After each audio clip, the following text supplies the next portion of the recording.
who today persecute the judge who has made international human rights his work.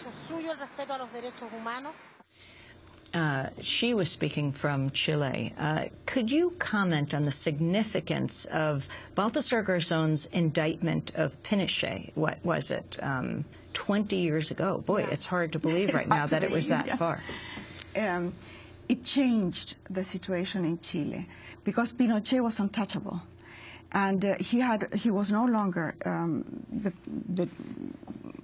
he had left the presidency because of he lost the plebiscite in 1988, but he was untouchable, and he was senator for life, and nobody dared say a word about Pinochet or the military in Chile. Everybody still lived in fear until he was arrested. And for the first time, people said, oh my God, he's vulnerable. He can be arrested like everybody else. And so people were protesting in the streets, and I was there. In 24 hours from being called Senator for Life, General Augusto Pinochet, he was the former dictator. And the whole tone of the conversation changed. So it was really very important for the whole democratic process in Chile. He just flew out of New York, going back to Spain, Baltasar Garzón. But tell us your own story, Isabel Allende. You're always creating and weaving the stories of others, the people in your mind, the characters that you create. But talk about, well, you were born in Peru, but then grew up in Chile. I was born in Peru because my father was a diplomat, and the children of diplomats born in other places have the nationality of the parents. So I'm Chilean by nationality. And my father left when I was 3, when I never saw him again. And my mother returned to live with her 3 children to my grandfather's house. So I grew up in a crazy family. With a family like mine, you don't need to invent anything. You can be a fiction writer very easily. And you grew up in your own house as spirits? Yes. My grandmother would move tables without touching them and summon the spirits. Crazy people, wonderful crazy people. And then my mother married another diplomat. I traveled all my childhood. Then when I came back... Where did you go? We went to Bolivia, we went to Europe, we went to the Middle East. Lebanon. And then when I was 15, I returned to Chile, and I decided I was never going to move again.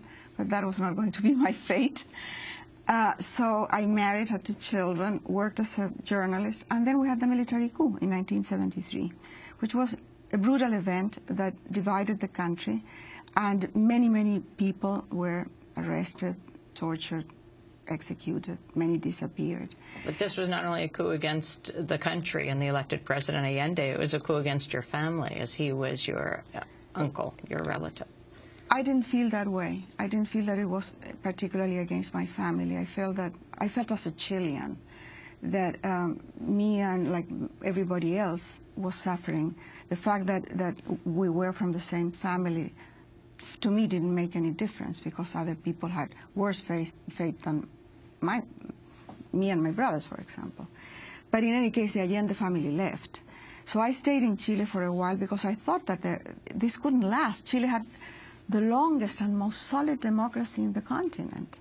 We had never had anything like this. We didn't know the rules of the game. Nobody imagined it would last 17 years.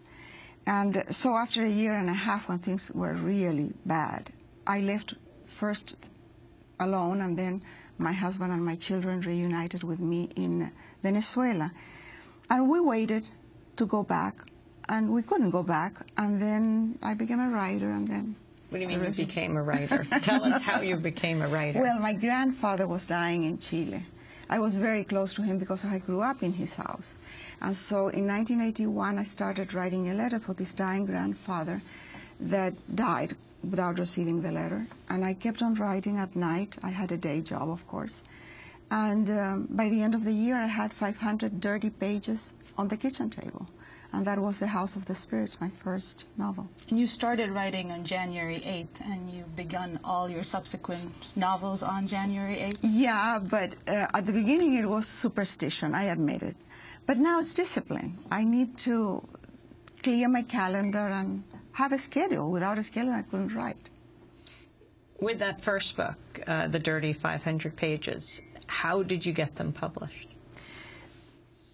Well, my mother when she read it, she said, "I think this is a book," she said. And she sent it to a few publishers in Latin America. Nobody even answered. And then a journalist that was also a writer, Tomás Eloy Martínez, was passing by Caracas, and he said, we told him about the fact that I had written this, and he said, "You need an agent." I didn't know that agents existed for books. I thought they were only for sports. And, and so I sent the book to this agent that he mentioned in Spain. And in a month, I had a reply, and she said, "I'm going to have this thing published somehow, but this doesn't make you a writer. Everybody can write a first good book because it's their story. The second book makes a writer, proves a writer." And so I kept writing just to prove her that I could. But I couldn't quit my day job until the third book. Which was? Iva Luna. And the job that you had? I worked, I administered a school, the worst kind of job for me because I'm not organized and I can't add or subtract. And I had to deal with banks and money, and it was just awful. When House of the Lords became such a smash hit around the world, what did that mean for you? I mean, this is something you've been writing on your kitchen table.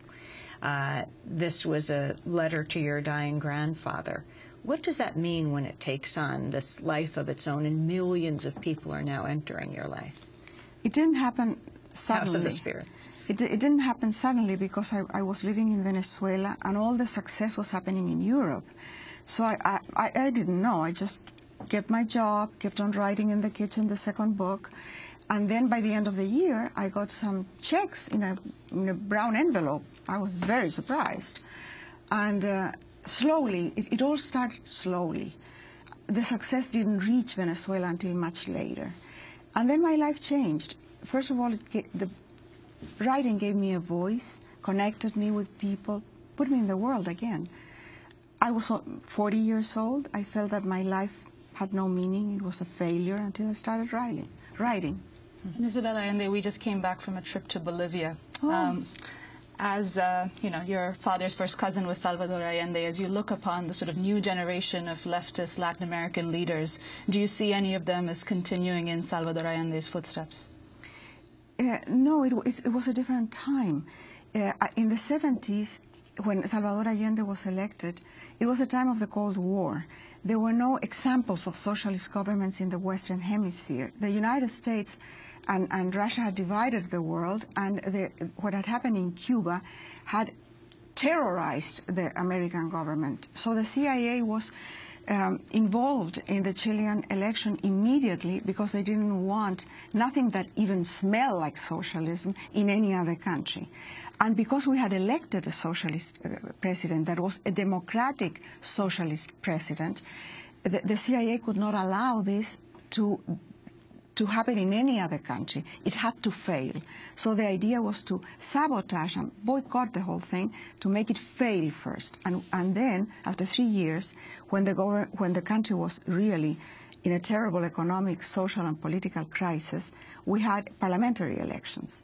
And the coalition of Allende's party won again. So then the CIA and the Chilean parties of the right decided that only a military coup could stop him. So the circumstances today are different. The world is different. And you cannot compare the government of Salvador Allende with Chavez, for example, which people do all the time. Because first of all, Allende was a democratic president who would have ended his government in 6 years. And he would have not perpetuated his government. He respected all the civil rights. There was freedom of the press, all the freedoms that people have had forever. So it was different. And you cannot compare socialism of Michelle Bachelet today with other socialist countries or other socialist experiments in Latin America today, because they're different countries. On that note, I want to thank you very much for being with us. Isabel Allende's new book is called Island Beneath the Sea. She's touring the country in New York tonight and then on to Philadelphia and beyond. I'm Amy Goodman with Anjali Kamath. Our website is democracynow.org. Thanks for joining us.